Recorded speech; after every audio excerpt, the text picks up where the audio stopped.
మధ్యలో ఆ పిల్ల ఇంట్లో వంట చేస్తూ స్కూల్కి వెళ్ళకపోయినా అడిగేది లేదు, లేకపోతే ఇంకోటి లేదు. ఆ 75% అటెండెన్స్ ఏదో అవసరమైతే చివరిలో మాస్టర్ మేనేజ్ చేసుకుని వేసుకుని పరీక్ష. ఆ అమ్మాయి చదివి రాసి పాస్ అయితే, అమ్మాయిలో కసుండి రాసి పాస్ అయితే నెక్స్ట్ స్టెప్.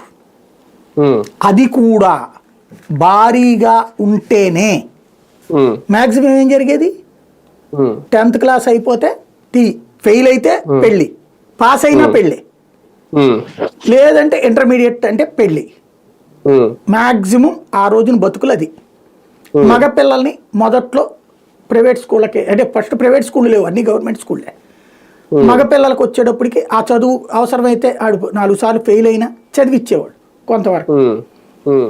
తర్వాత ప్రైవేట్ కాలేజీలు ప్రైవేట్ స్కూళ్ళు వచ్చాక మగపిల్లల్ని చదివించడం, ఆడపిల్లల్ని ప్రభుత్వ విద్యా సంస్థలకు పంపించడం ఒక రివాజుగా మారింది.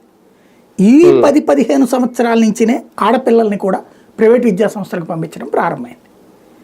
ఇది మనం ఒప్పుకు తీరాల్సినటువంటి నిజం. ఈ ఆడపిల్లల చదువులు ఇంతమంది చదివారు ఇవాళ అంటే వాళ్ళకి పట్టలేదు. అంటే ఫ్రీగా వచ్చేదాని వాల్యూ మనకి తెలవదండి. ఫ్రీగా వచ్చేదాని, ఇప్పుడు ఇవాళ రోజున మన ఇంట్లో సరిగ్గా వంట చేసి పెట్టని పెళ్ళాం ఉండి, లేదా మనం ఇంట్లో ఆడతోడు లేక మనమే వండుకున్నప్పుడు దాని కష్టం తెలుస్తుంది.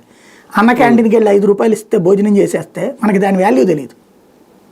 5 రూపాయలు అన్న వాల్యూ తెలుస్తుంది కానీ దాని వాల్యూ తెలియదు. ఉచితానికి ఉన్న సమస్య అదే. అట్లా